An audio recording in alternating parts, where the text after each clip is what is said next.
Good morning. Everybody. Hello, good morning. Morning, Mark. Hi, happy Monday. Um,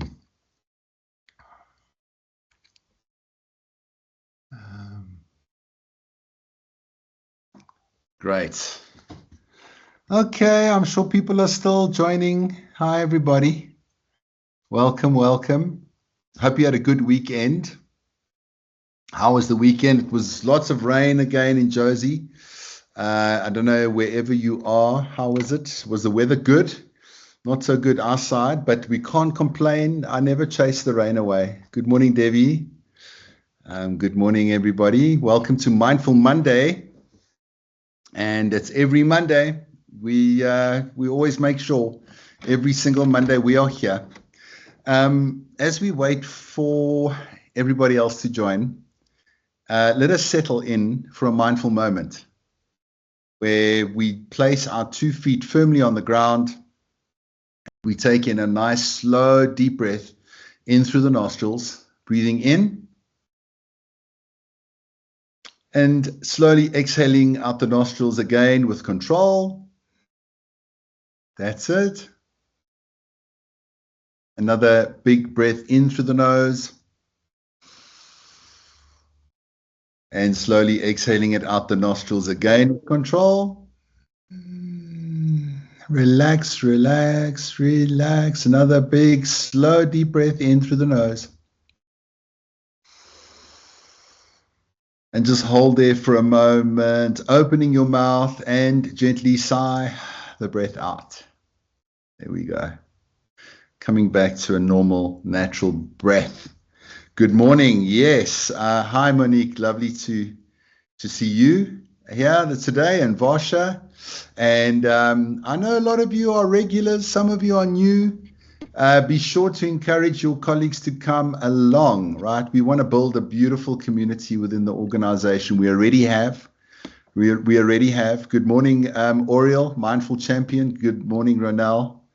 Wonderful. Today we are exploring an interesting topic, a beautiful topic, purpose in progress. And we're looking at working out our goals and aligning that to our purpose and our meaning. Okay. I've been really lucky in my life, really, very lucky, because I guess I was always working in corporate jobs. I was managing director of my own business, but I never felt like I was truly living out my life's purpose. I was teaching my life's purpose on the side in the evenings and on weekends, which is pretty much what you're getting from me now. But this is what I was doing in my spare time. And a lot of the time I wasn't making money from it. It was more of like a community offering. And I would talk at wellness studios, I would lead workshops, etc., actually losing more money out of it than I made. And then eventually in 2018, my life shifted when I got a call from Adrian at Mindful Revolution, and I'd been doing some work with the corporates, and he said, "I'm hearing good things about what you're doing." And all of a sudden, my life changed because I realized that my passion and the thing that I loved the most, which is this, became a reality. And then I actually walked away from my advertising business. So you can imagine walking away from your own company. And my father-in-law at that time thought I was insane. Like, he was like, "How do you walk away from your business to teach what? To teach what? Mental health? There's no money in that." And I was like, "Well, I'm not really after the money, Pops. I'm actually looking for sort of some happiness in my life and letting go of some stress." So that's what I did. And I must say, it's been the best thing I ever did. So I do feel that I'm very qualified today to speak on this subject. Even at school, I would ask my dad, "Please, Dad, I don't like the school that I'm in. It's just very centered around one particular sport. and I don't really like that sport, and they don't focus on academics so much, and they don't acknowledge creative arts, music and drawing and painting, and that was my strength. And I said, Dad, I want to go to the Joburg School of Art. And he said, no, if you do that, you must pay for it yourself. Now, where's a 14-year-old going to get that kind of money? I guess I could have maybe worked part-time jobs, but it was pretty hard not having a parent that supported what you wanted to do. So I guess all my life I've been trying to get here to this place, right? And I'm now 52 years old.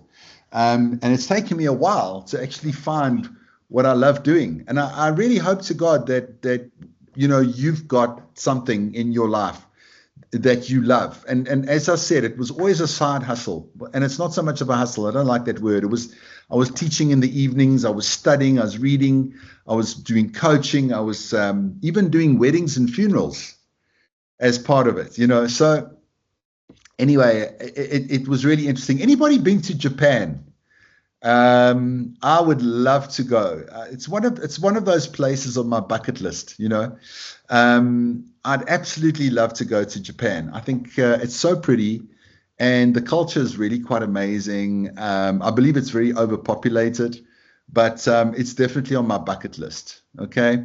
Anybody been to Japan? No one here? Okay. I was curious, right? I was curious to see if anybody has been to Japan. But the one thing that I love about Japan is that they've got some interesting resilience tools. The one such tool is kintsugi, which I love. It's broken ceramics and how you fix them, but it's very much got to do with broken pieces, putting yourself back together, the gold of meaning and purpose. I've done that. I've run a few sessions. I've even broken some bowls live on this sort of channel. But today we're going to look at Ikigai, which is a Japanese concept. And here it is, right? There's the Ikigai model.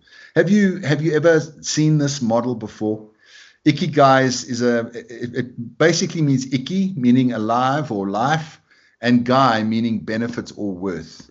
So if you combine those terms, it's basically what gives your life worth, meaning, or purpose. And it's similar to the French term raison d'être, or reason for being. I hope I said that right. I'm not very good at French. But in this session, we're going to delve into the definition of Ikigai and the philosophy behind it, and maybe see how it fits into your life, this model, okay? So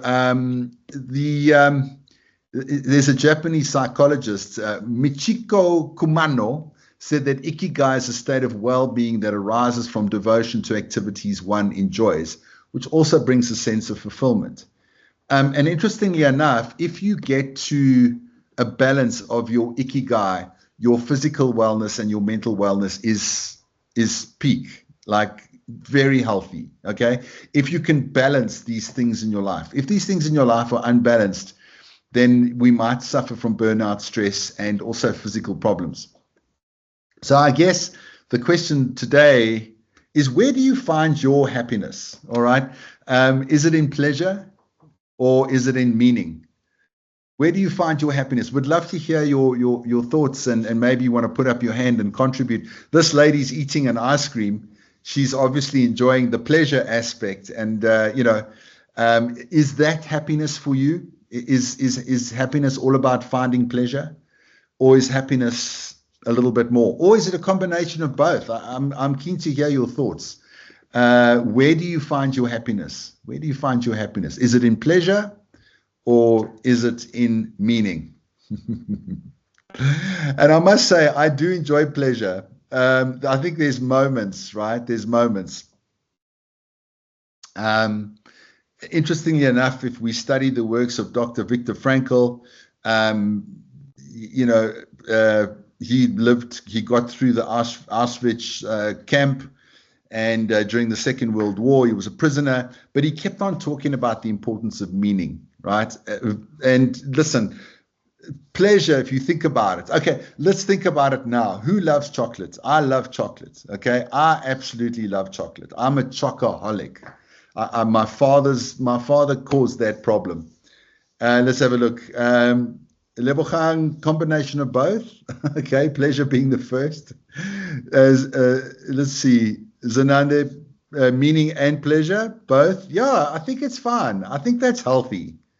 I think it's healthy. Oh, Mary's here. Hi, Mary. Gives me pleasure to add value. Definitely both. I like the way you put that, actually. Mina, pleasure. Right. So, yeah, when I trained in this temple for 3 years, similar to a Japanese temple, similar to that. And the monk there said to me that chasing pleasure is like licking honey off a razor blade. How's that for an analogy? Licking honey off a razor blade. The monk said to me, pleasure will always turn into pain. I don't know if you agree with that, but let's think about it. Chocolate. Let's take a chocolate bar, right?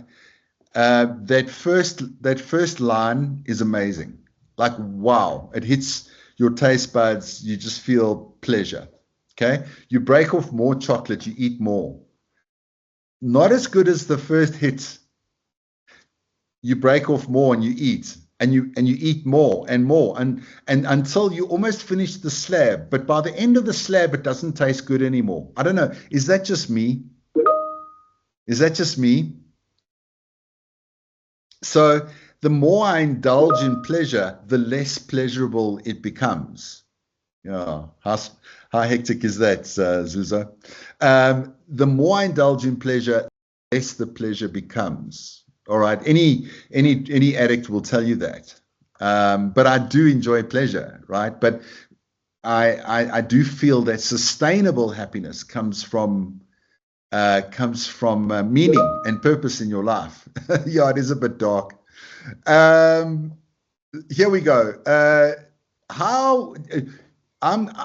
Here's a real big question. This guy's name. Is anybody going to try and take a shot in pronouncing his name? Does anybody know how to pronounce this person's name? Come on, take a guess. I would love to hear you try. Pauline? Go. Mihaly Csikszentmihalyi. No. No, I'm sorry. Let's see if you're right. Let's see if you're right. Did Pauline get it, guys? Here we go. I just want to see if there's anybody else that wants to give it a try. Yo, I've tried so many times and I can't. Okay, is Pauline right? Pauline, please say it again. Mark, you know I'm laughing at myself at this point. Okay, I'm gonna try again. Give it a try. Mihaly Csikszentmihalyi. Your tongue is so twisted. Zuzo, you give it a try. Come on. I think it's a Muholi Tebekulu. Sounds Zulu. Well, good try, guys. Good try. Good try. Here it is. I'm going to put you both out of your misery. You funny guy. Let's see. We are looking at how to pronounce this name, the name of this Hungarian-American psychologist. How do you say it? Mihaly Csikszentmihalyi. Mihaly Csikszentmihalyi. Csikszentmihalyi. Csikszentmihalyi. Cheek. Mihaly Csikszentmihalyi. Okay, thanks, pretty bud. straightforward. And now you know. Did you get this? Was this any helpful? Okay, Let yeah, me know in thanks. the comments and by using the like button. Thanks. Thank you kindly for your support. More Csikszentmihalyi. videos on how to pronounce more interesting names from history. I'll see you there to learn more. More Yeah. names for science as well. Okay. Mihaly Csikszentmihalyi. Sediwe, if you remember it like that, then fine. That's hilarious. Csikszentmihalyi. Maybe they're pulling our leg. Anyway, this guy, he spoke about the flow state. Thanks, Kitamet. I just had a laugh trying to pronounce this. We all had a laugh trying to pronounce this name. It's ridiculous. Mihai Csikszentmihalyi. Okay, that's it. But well done. Thanks for trying. Thank you guys for trying. He was talking about the flow state. Okay, the flow state, and I'm sure you've all heard of the flow state. And it's really it relates to Ikigai because when you're in the flow state, you're in the zone. And they say when if you're a high performing athlete or you're breaking records or you smashing that assignment or you're delivering that public talk, I don't know. It's like flow is a string of best moments, right? The best moments when a person's body or mind is stretched to the limit in an effort to accomplish something difficult and worthwhile, and you're just feeling it, you're smashing it, right? And it's when you're doing something you love, something you're good at, and you're bringing value to other people's lives. And that is your Ikigai, basically, okay? So think about your flow states, right? Think about if this is basically your flow state. You love it. You're good at it. You're getting, it's what the world needs. Maybe what are you doing when you get in your flow state? Is the clip still playing in the background? Are you guys still hearing the clip playing? I think it's over now. Tashmeen, is it still playing? I hope not. Okay. No, it's not. No, in our heads. Yeah, the earworm, Mihai Csikszentmihalyi. What did you say? I can't even remember now. Anyway, what are you doing when you're in the flow state? Okay, I when I was at school, I liked to draw and paint, as I said earlier, and sometimes my mom and dad would go to bed, my sister would go to bed, and I'd be painting, drawing on canvas with acrylic paints. Next thing I look, and it's 2:00 in the morning, and I've got school. I've got to get up for school at 5:30, and I'm like, wow, 2:00 in the morning. How did that happen? I didn't even know. Like time just disappeared. I know some people with gaming, right? With online gaming, same story. You can play until 2-3 in the morning. You don't even know. Like time just boof. That is the flow state. Like you're not even aware of time. Anybody? Is there something that you enjoy doing that you know that you're in the flow? It's interesting, right? So let's say gaming, for an example. You love it. You're good at it. Can you be paid for it? I don't know. You see, that's the thing. Does the world need it? I don't know. So that's not a complete Ikigai, right? The complete Ikigai is you love it, you're good at it, the world needs it, and you can get paid for it. All right. Do you have an Ikigai in your life? Do you have something in your life that's making you Ikigai? So it's important to know that it's not just for yourself, but you are connected to the society at large, your colleagues, your organization. It's that interconnectedness with everybody else, right? Because that's what the world needs. And then you feel happy. So I guess taking into account, you love it, you're good at it, but what do you do that makes other people happy? Is it baking? I mean, oh my word. Listen, I mean, I've never baked a muffin or a cake in my life, right? And I always think I'd love to learn. But when people bake a cake or a cookie or something like that, I just think that's incredible, right? That is someone's Ikigai. And my sister's, my brother-in-law's sister, she's made a living out of baking and making cakes. So she's good at it. She loves it, okay? She gets paid for it, and it's what the world needs are some nice, yummy chocolate cakes, okay? And that is her Ikigai, okay? So think about it. What is it that you like doing that makes other people happy? Is there something, and it can be your job right now, all right? Just think about it. Like, who was it? Khalil Gibran, a Lebanese, one of my cousins. He said, work is love made visible. Okay, work is love made visible. So is what you do a form of love for others? Yes, of course it is. Because if you didn't do your job, other people would struggle. Other people wouldn't have the service that they need, right? Your clients, your customers would be just a little bit less satisfied if you weren't doing your job. Think about it. You are part of a beautiful whole, and without you, there's a bit of a void. And it's love. Okay. And if you're doing it with love, if you're doing your job with love, that's just extra powerful. So think about the ikigai. All right. Think about the ikigai. So I just think we were born wanting to be there for other people. I do believe this. I think as a human being, we all want to love and care and feel compassion and empathy. Because generally when we see someone in need, people help them. You know, maybe there's a child they lost in the shopping mall. People don't stand around and laugh, ha ha ha, stupid kid, ha ha. No, they don't do that. Okay. If the child is crying, we will all go to that child and say, where's your mom? Where's your dad? And we'll help that child because we know they lost. We don't laugh at them. We also love stories about superheroes, you know, Marvel superheroes, Black Panther, Superman, you know, Spider-Man, whatever. These people that save the world, right? Wonder Woman. There's always movies about good girls and guys. They're saving the world. And we love those movies, okay? We love those movies about the bad being taken out and by the good guys, you know, because we want that. We want to see that. And part of this ikigai is to feel that we are making a difference in the world, that we are doing good in the world. All right. Even the bad guys think they're doing good in the world, right? They do. Even the bad guys, whoever the bad guys are that you think they are, because I can tell you now, whoever you're thinking about now is a bad guy.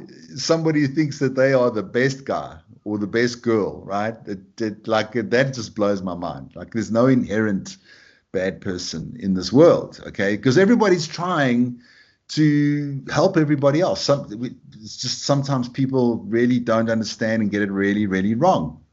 All right, so let's have a little look and see. Maybe you want to grab a little, maybe you want to grab a pen or a pencil and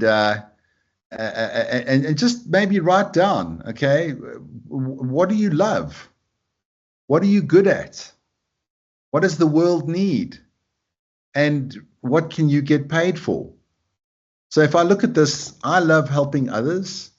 I'm good at speaking and facilitating. The world needs mental health support, and I can get paid for it, right? I do corporate work and personal counseling too, right? So I love it. That's my ikigai. So maybe take a moment and write down, right? What do you love? What are you good at? What can you be paid for? And what does the world need? And I'm pretty sure it's your job right now. But if you got a side thing that you're doing and that's part of your ikigai, then you can include that too. Zizo, jokes and jokes. Cooking, the combo of two is the best. Wow, jokes and cooking. And a bit of fermented grape juice. Yeah. That sounds like a plan. I love that, Zizo. Well done. Yeah. Happiness, cooking, and a little bit of wine. Nice. That's so cool. I love that. Nice combination. That's a cool ikigai right there. So if we look at the sphere of you love it, it brings us joy. It makes you feel alive and fulfilled, right? And maybe it's sailing, or maybe it's writing poetry, or rock climbing, going to the gym. Maybe it's singing in a rock band, or singing in the church choir, gospel songs. Maybe it's reading historical novels, or spending leisure time with friends. Those could be the things that you love. Okay. So think deeply about the things that you love. Don't worry right now if you're good at it. Just think, what do I love, right? Okay. Just what do I love? And then think about, what are you good at? So all the things that you love, write them down, even if they don't connect to the other spheres. Just write them down anyway. Okay? Good. The things you love. Then, are you good at it? So don't include that first sphere. Just write down things that you are really good at. Okay? Maybe it's some hobbies. Maybe it's like playing the piano or being empathetic or public speaking or sports, or maybe you're good at brain surgery. Maybe you're good at painting portraits. Okay, I don't know. Let's see. Pauline, swimming and a healthy lifestyle. Beautiful. That's what you love. Baking. Christina, amazing. Monique, working with people, teaching and motivating people and learning new things. Yeah, beautiful, Monique. And you will, and you are. Amina, singing and watching comedy. That's fantastic. That's fantastic. Then what are you good at? Okay, so you're good at singing. You know, you're good at singing. You're good at having a laugh, maybe. Then the world needs it. Okay, that's another sphere. What does the world need right now? What the world needs now is love, sweet love. You know the song? No, it's an old song there. The old song. Edna, singing, reading inspirational, motivational books, learning a new skill every day. I love it. Beautiful. Sewing, many hours making outfits. Beautiful. There you go. Kanyiswa, are you making a bit of chelete there from that? You know, because I can tell you now that's a proper ikigai. What does the world need right now? Okay, maybe they need clean water, heating, solar panels. Maybe they need politicians. Maybe they need a neighborhood watch. Maybe they need nursing. What does the world need? What does your environment need? What does your organization need? What does your team need today? Maybe you could find something, an opportunity. What do people need? So we, you know, then we can start to write down, what do we think that the world needs right now? And then finally, what can you be paid for doing? And maybe it's exactly what you're doing now. It's your status, it's your job, it's your title, but list all the things that you could get paid for. You know, I had the kids are on holiday, so they knock on my door. Can I wash your car? You know, they're going to get paid for that. Okay. Let's see. Yeah, thanks, Edna. And Ronelle, I love watching videos, read on how we can eat healthy, then discuss this with my sister, daughters, and my mom to inspire them. Beautiful. You see, you're sharing and you're reaching out, and that's a very heartfelt, wholehearted thing to do. Monique's great at motivation. Monique's also a great speaker, by the way. She's a good leader, and she's good at sales, right? How can we start to bring those things together? Mary, I love seeing people believe in themselves, and you're good at seeing the talent in others, and the world needs positivity. And yes, I hope someone is willing to pay me for it. Well, that's the trick, right? How are you going to get chelete for that thing, for money for that thing, right? So that's the intersection. Now we've got to start looking at the intersection, and that's the sweet spot in the diagram. Okay. Something you're passionate about, that you're good at, the world needs, and someone's going to pay you for it. Maybe you do crisis counseling, okay? That's really good, and that could be a sweet spot for you, yeah? So, I mean, there you go. And then a lot of the time we can turn our pain into our purpose, all right? So a lot of us have been through trauma. We've been through bad stuff. I went through a divorce. Now, I'm studying to be a divorce mediator, so that I can mediate between husband and wife, or you know, husband, wife, whatever. I can mediate and try and encourage them to stay married. You see? But if it's not possible, then of course I can mediate the process. So I'm turning my pain into some purpose right there. All right. And then spend time with people that inspire you, and that you can you know, hopefully some of their passion and ikigai rubs off on you. Maybe people have succeeded in their ikigai, and you're going, oh, I haven't. Who is doing their ikigai really well? I'm going to hang out with that person. I'm going to buy them lunch. I'm going to talk to them and find out what's their secret. Okay. Mashaba, baking, public speaking, preaching, teaching. Just got a baking side hustle. Delivered a birthday cake. Wow. Nice. Before your workday started. Yeah, make some chilete this morning. Nice. Ka-ching. Nice one, Mashaba. Nice one. I love it. I love it. And before you guys run off and start doing your Ikigai planning, because it's Monday and you're all fired up and motivated, why don't we do a little, oof, look at that cake. Oh my goodness. That is next level. Wow. You're very talented, by the way. You're very talented. Sure. That's a masterpiece. That's a masterpiece. Congratulations. That is a real Ikigai project right there. Okay. And it makes you happy. And the world needs it. And I love it. That's so cool. Thank you for sharing that picture. Yes. Oh, Monique, of course we can have lunch. Of course we can have lunch. Definitely, I'll reach out to you and we're going to make it happen because I've got a plan for us, right? I've got a little plan for us. I know we've been talking about it. So let's get together and have lunch. That sounds great. Guys, I've popped the survey monkey in the chat. Click it on and it's going to take you into a quick survey, right? You can see there in the survey from number 0 to 10. 0 means never and 10 means always. So 0, how frequently have you felt calm and peaceful? 0 would be never and 10 would be always. So where do you find yourself on the scale? How often have you felt physically healthy and full of energy? 1 is not very much and 10 is always. So are you somewhere in between? Just it's quick sliding scale. No one's going to know that this is you.